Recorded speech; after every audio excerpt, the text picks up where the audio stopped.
I welcome you back to my YouTube channel. For those that are new, a big welcome. In this video, I'll be talking about money.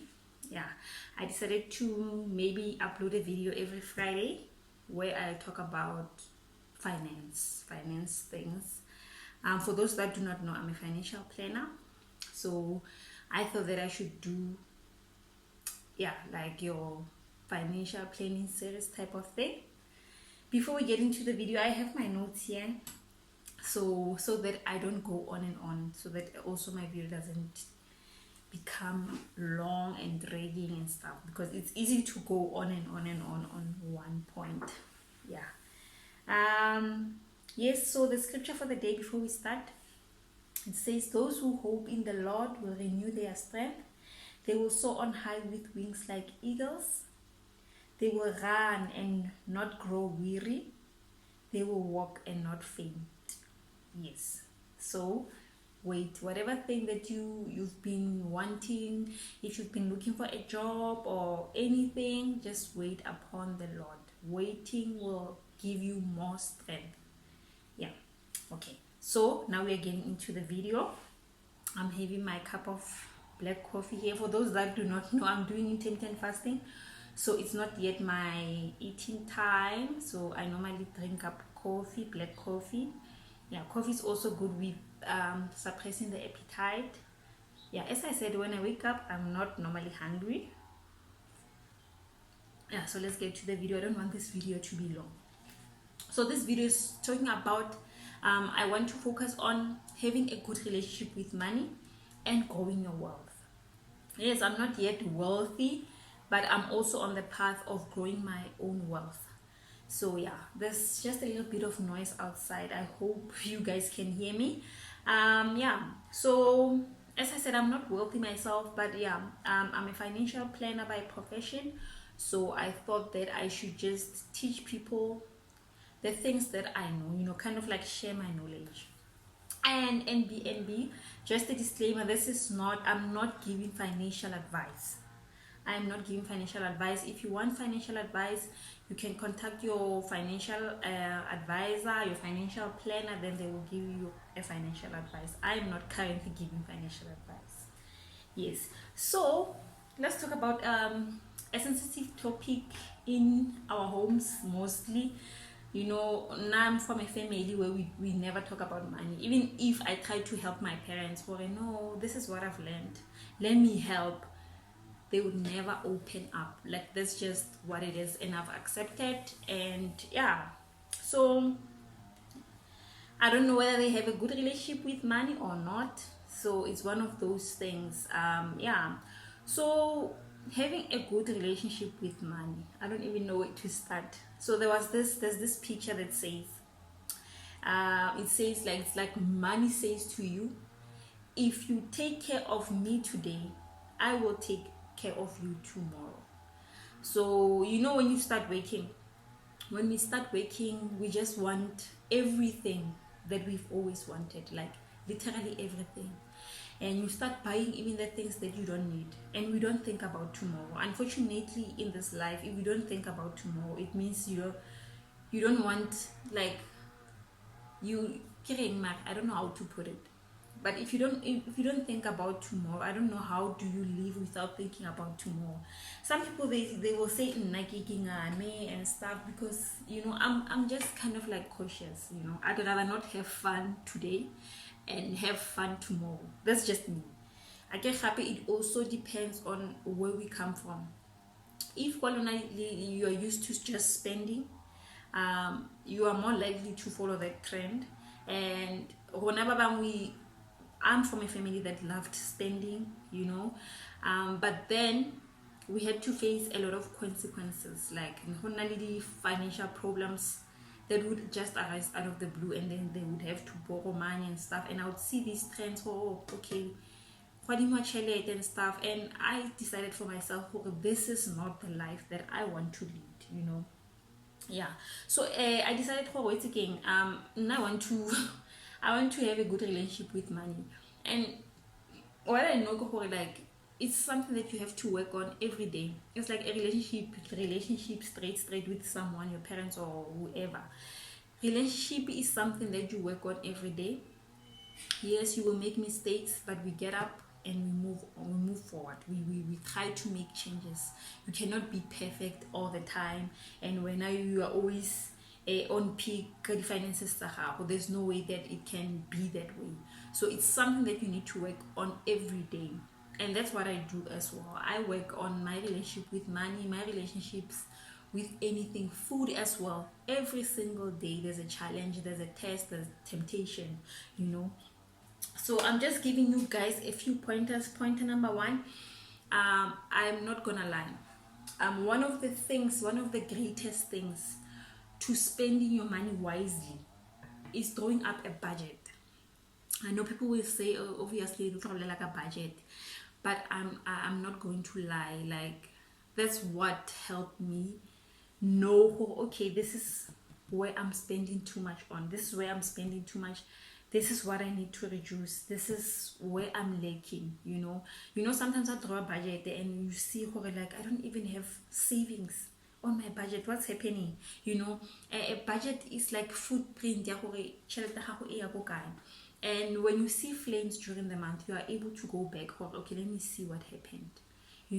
So having a budget, writing things down. I like, even when I go for grocery shopping, I write things down.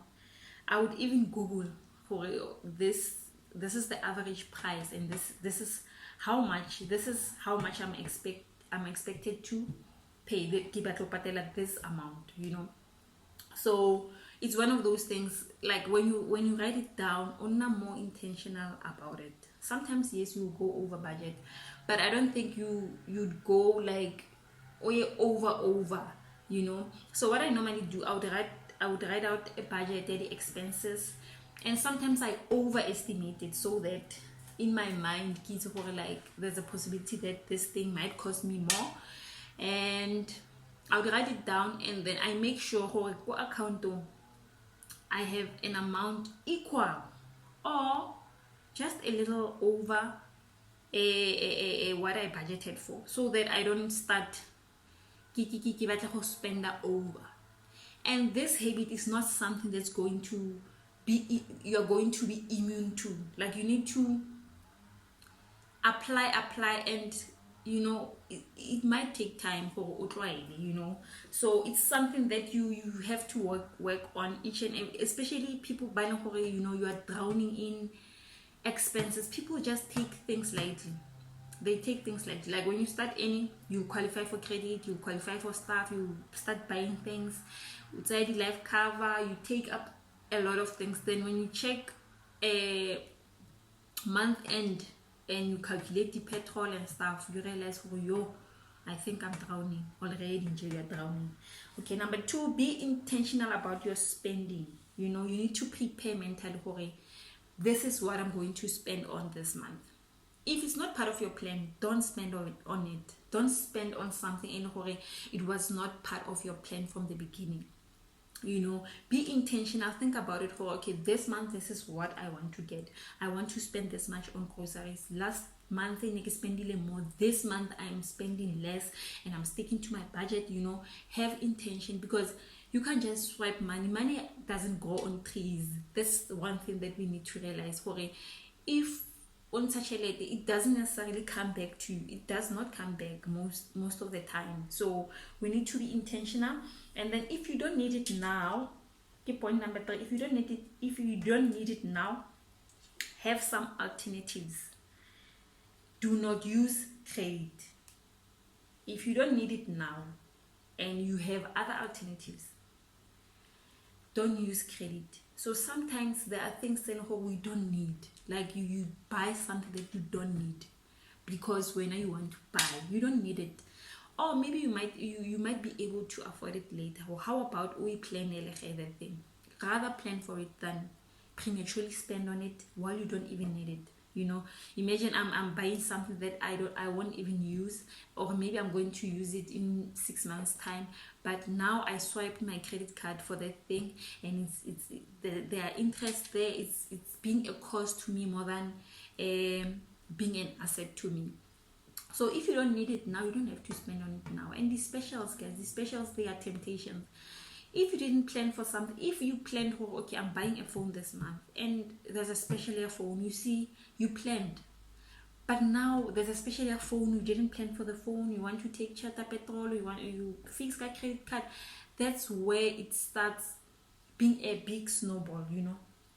In a snowball, it starts small, then it gets bigger, you know. And another thing, always aim to save something. The fact that you don't know the future, the fact that you don't know what might happen tomorrow should force you to save. Like, even if you save 50 rand per month, 5 rand, just have something on your savings. And also know who the savings saga they are for what. If you for the emergencies, airtime, data to just go on Instagram is not an emergency. But if I buy airtime because someone gives it call back day 9, it makes sense for me to say emergency, you know. So always aim to save, like try to save something. That's what I always tell people, because we don't know what might happen. And also number 5, plan in advance. You have to plan salary before it comes into your account. If you don't have a plan with it, you are more likely for 2 weeks later, 1 week later, you are waiting for another payday. People think it's not possible for your next payday to find a little bit of your last payday. It's possible. It's possible. It is possible. So plan for your salary in advance. For okay, this is what's going to happen, and I need to be left with this much.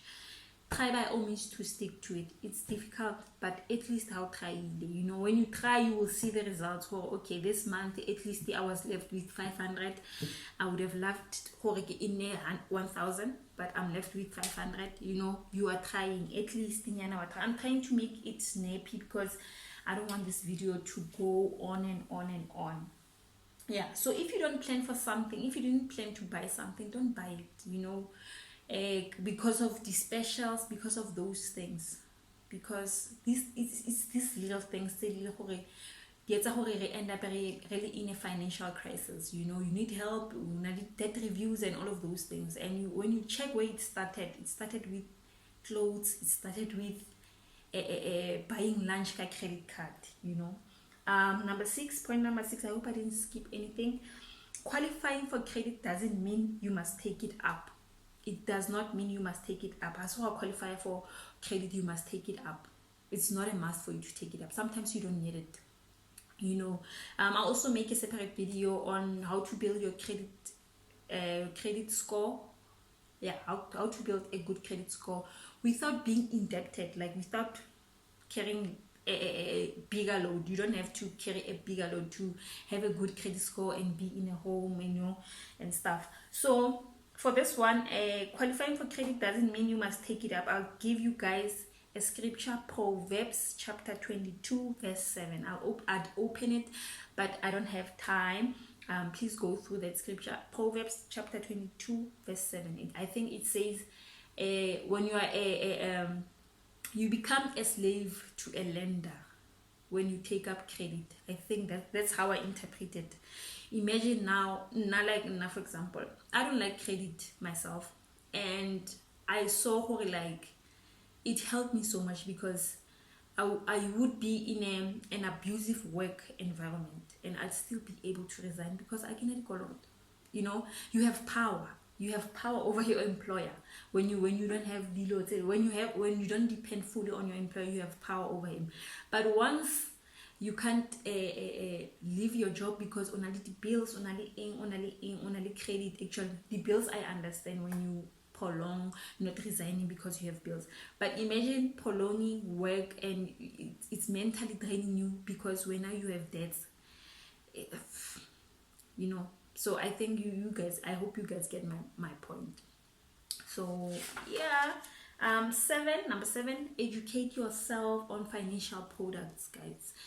We have good financial planners that have good intentions for their clients, but we have other financial planners they are just looking for money, they are just looking out for themselves. So if you don't educate yourself the shares di bereka yang, how investments work, what influence the investments, like if you don't search for those things, for that information, unfortunately you are more likely to be duped, to be used. So educate yourself on savings, the risk, interest rates, how they work. We have financial newspapers, we have a lot of things. And also, guys, having a financial planner is for free. Like if you consult go banking, it's for free. It's not something that you pay for. Yes, there are financial planners, but there are other financial planners like myself. Now if you ask anything, any information, not necessarily advice, but information, information is free, it's out there.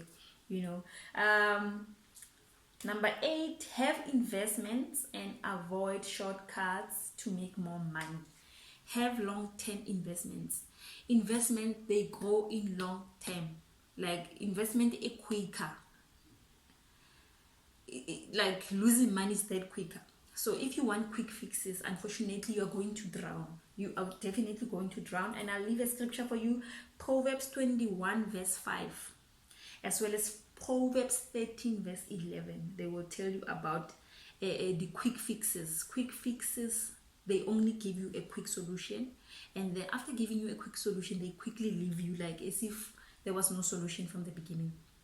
So make sure you don't try to in a short space of time, or like I want to put in 500,000, then I want to get 1 million within 2 months. Those are the things that we hear from the clients. You need to understand if you buy the shares right now or SAB, you need to know, you need to give them time. Yes, you might be likely performing within a month, but you still don't have a guarantee. So shortcuts, and people have invested in these shortcuts like that other scheme, Triple M and stuff. People lost a lot of money because they didn't even understand the risk surrounding that type of investment. That's why you can educate yourself and don't look for shortcuts. Especially as young people, we need to start young before we have kids. Start young. As much as I don't have kids, it's not wrong for me to open an investment dedicated towards the education of my kids, because now I want them to go to specific schools. I might as well start saving now when you have the ability. I can have it as well. I cannot expect someone only black taxi, only a lot of things to save, but it is possible as long as you don't waste. As long as you don't waste money, you are able to save somewhere, somehow. Number 9, seek advice. Advice is free. We are here to help you. Seek advice. Always seek advice. And I'll leave you scriptures for that one as well. Proverbs 15 chapter 15 verse 22, as well as Proverbs 13 verse 13. Seek advice. We cannot be in this life thing and know everything. That's why when I'm sick, I go to the doctor. I cannot say a financial planner, I know everything. I don't know anything in the medicine world. So seek advice. Find out from people that have been there. Number 10, know that every cent counts. What you do today matters tomorrow. This is my advice. This one is the main one. Every cent counts, guys. If I go to buy something or check out and line it was that's the reality, and right now everything is just increasing. Imagine and then when you have to go borrow, every cent counts. It's another when trouble comes, when you think, you're going out and get a party last month and now I'm here. Plan well, have savings, so that also resort to credit. Credit is the biggest problem right now, especially in the middle class, the youth. People are just drowning themselves into credit because they want to fit into the standards, salifati and stuff. And you know what, I'll just tell you something. I had a debate this other time, like it's possible if you need credit for it, if you need credit, you need to wait so that you are able to pay for the thing. If you need credit for it, you can't afford it. People were busy on my neck. Oh no, credit they are balance, credit does this. But at the end of the day, it is possible to live without it. It is possible. I mean, if I earn 15,000 and every month I need an extra 2,000 for my credit card, I'm living above my means. Living above your means is only going to kill you. I'm not going to lie. Living above your means is going to stress you out. It's going to, how to like stress you, you even get older. This another thing. You even get older. Stress is unhealthy. Stress is bad for us. So I don't think we need to stress unnecessarily. Live below your means. Living below your means is the most stressless thing that you can ever do for yourself. Like living below your means. If you earn 15,000 and you still lead a life, life 10,000, 5,000. But when you are more on the safer side, especially people that have kids, you know, I know social media pressurizer. You know, we have standards to it's again. But at the end of the day, you are unhappy, the bills are just choking you out, and it's all of those things. So whatever thing that you do today, it matters tomorrow. If you blow it today, you will suffer the consequences tomorrow. Think about tomorrow. And I believe that parents, more especially if you are young and you're just living your life, okay, maybe you can understand that 2%, I kind of like understand. But right now, you know, people have been retrenched. You can not tell me after retrench where you don't think about tomorrow. Especially as I'm saying, parents, think about tomorrow. The decisions that you take today might affect your kids tomorrow. Guys, I said English is not my mother tongue. Okay, yeah. They might affect your children tomorrow, and but like right now we are still living the consequences that our parents' decisions, our grandparents' decisions. When we start working, get black taxi, we need to take money home because people didn't plan well for their retirement. You know, it's happening. So yeah, Lady Tipsy. This is for series Finance Fridays, and I hope we'll keep on going at this series. And if you guys like this, please let me know. I know this video is long, but if you like this, let me know so that I keep on doing these videos. And then if I get a response, I might only do 2-3 videos failure and then not go back to them. I know when I started, it was what I eat in a day type of video, but right now I work at finance because I'm trying to share the knowledge that I have. And let me just continue to sip on my coffee. I'll see you guys in the next video, and I think the next video I'll be showing oh my god, I'll be showing you guys how to lose weight on a budget. I'll be showing you guys how to lose weight on a budget. You don't have to spend a lot to be healthy. You don't have to spend so much. And lastly, please support the street vendors. You'll never go wrong. Those people sell organic food, organic fruits and vegetables. These are go vendor, these are go Northwest. You know, support those people. Thank you guys. If you haven't subscribed, please subscribe to my channel, and please like this video if you like these kind of videos, and also leave a comment if you have any comment. Thank you guys. God bless you.